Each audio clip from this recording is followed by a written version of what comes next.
may flourish.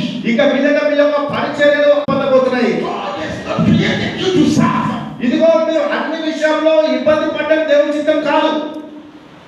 That's why when we pray for this oil, అందుకే మేము ఈ యొక్క ఆయిల్ కోసం ప్రార్థిస్తున్నామండి. we give you it goes and perform miracles. ఎందుకంటే ఈ ఆయిల్ ఇచ్చిన అనేక గొప్ప గొప్ప సహాయం పొందుకున్నారు. Because God has not created you to suffer. ఎందుకంటే దేవుడు మిమ్మల్ని బంధకాలలో మీరు ఇబ్బంది పడము దేవుని చిత్తం కాదు. దేవుడు అలా ఉండట్లేదు.